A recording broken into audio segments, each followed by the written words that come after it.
Hello everyone, I'm making this video because I thought maybe some of you would be interested in having a closer look to some Vicbourne items I own. They are not all the Vicbourne items I own, but it's just a little selection.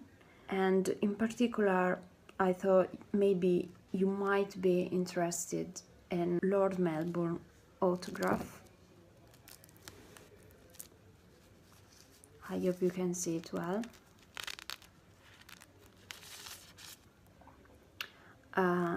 You can see his signature here, and basically this is where the address was written. It makes me quite emotional, to be honest, to think that this was handwritten by him.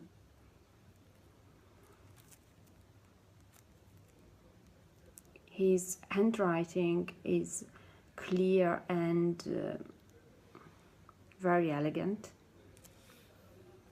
This was written in 1839, which means he already knew Victoria when he wrote this letter.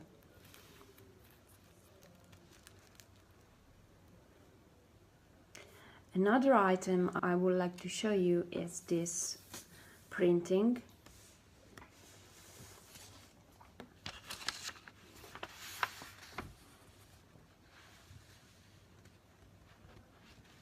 As you can see, it shows Lord Melbourne teaching young Queen Victoria. The printing is in good condition, and I think it captures quite well the dynamic between the two, both the familiarity between them and the fact that he was teaching and she was listening. And this printing is part of a book called Castle's Illustrated History of England.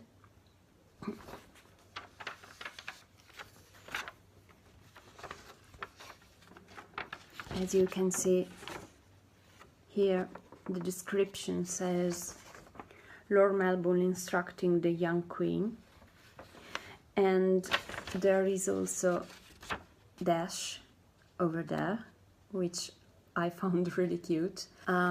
If you're interested, I think you can still grab a copy of this one on eBay. Of course, I'm not sponsorized in any way. I'm just telling you because I thought maybe some of you would like to have a copy.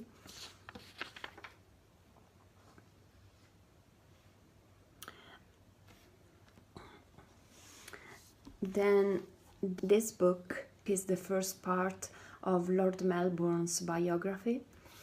As you all know, the most famous biography is by David Sewell. I think this one has really beautiful illustrations. I'm gonna show you my favorite ones. This one is amazing, I think. It really shows how handsome he has been in his youth, and he really was handsome. I mean, look at that. He was, I think, in his early 20s when this portrait was made. It says, William Lamb, afterwards 2nd Viscount Melbourne, from a painting by Sir Thomas Lawrence in the possession of the Dowager Viscountess Hamilton. This was him in his midlife. This is more similar to the man we already know, I mean, in most of the portraits. It says, William Lamb in middle life, from a watercolor sketch in the possession of Lady Desborough. It doesn't say what age he was when this portrait was made, but I think it must have been around 1835. And this one was Carol.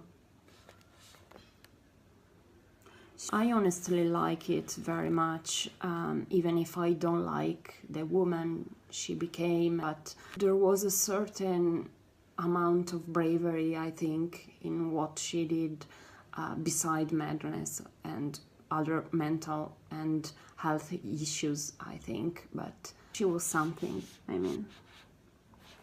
It says, Lady Colonel Lamb in Page's costume, from a miniature in the possession of Sir John Murray. And these were made by Carol. So Victoria wasn't the only woman who tried to capture his beauty. This was Carol again. This is a very, famous portrait of her. I think this is the only one I knew even before getting into the Vicbourne stuff. This is another adorable portrait of Melbourne. He was absolutely beautiful, and it says William Lambert 17 from a painting by John Hopner at Windsor Castle by gracious permission of His Majesty the King. We have to remember then when this book was published, Queen Elizabeth wasn't queen at all. And this is a very interesting painting to me because this is Lord Melbourne's mother, Elizabeth. I think there's a lot of in his features. I don't know if you agree with me. It says Viscountess Melbourne in youth. This book, which was published in 1939, is a very interesting read for any Vicbourne fan or shipper or whatever you want to be called. And in general, I think for every person who loves history, biographies and stuff like that, I really enjoyed it. This is the second part of the book. And here we have one of the most famous portraits of Lord Melbourne. Here we see Lord M in 1838. This was probably the best and most happy year when it comes to his relationship with Victoria, because the familiarity was there and Albert was out of the picture. And I think it was quite fascinating as a man, even when he was older. And if you add to these looks his personal charm, his wit and his culture, I can easily understand why a young girl would be impressed. I would be. My partner isn't at home, as you can guess. And I think it's quite interesting to read what David Cecil says here. To my mother, who first told me about Lord Melbourne. I guess if any of us should ever write a book about Lord Melbourne, we would say Rufus Sewell, who first made me love Lord Melbourne, or something along this line. And this book was published in 1954. Then I have this book that I haven't read yet. It's called A History of England, Victorian England, by G.M. Young, and it's from the Folio Society. I just went here. It says that there are 1, 2, 3, 4, 5 different parts of the book where Lord Melbourne is mentioned. I don't really know, how much they talk about him. Let's see. Oh, it's kind of interesting here that they call Victoria Melbourne's Victoria.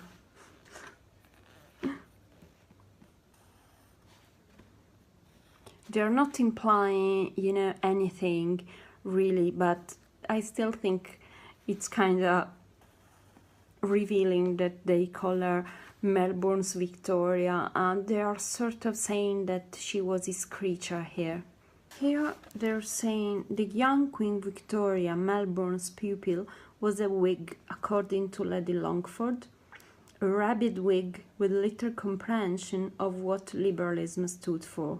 By 1880, however, as we have seen, she wrote of herself that liberal she has ever been, but never radical or democratic. If the Queen, with her views, had been a private person, she might well have asserted from time to time that she had always been a liberal at heart and never a conservative. Indeed, she would not have been a Conservative Party supporter. She would have criticized party policy from time to time and even the party leader, but she would have been basically a partisan, though she would have denied this, writing to Ponsonby in 1880. The Queen is no partisan and never has been since the first 3 or 4 years of her reign, when she was so, from her inexperience and great friendship with Lord Melbourne. She calls it great friendship, you know, because friendship wasn't enough. So this is it for now. As I was saying at the beginning of the video, I didn't show you all my Vicbourne stuff because I don't really know if any of you could be interested in seeing a video like this one, and I have no idea if you might be interested in seeing more. Anyway, I hope some of you enjoyed it, and have a nice evening or have a nice day.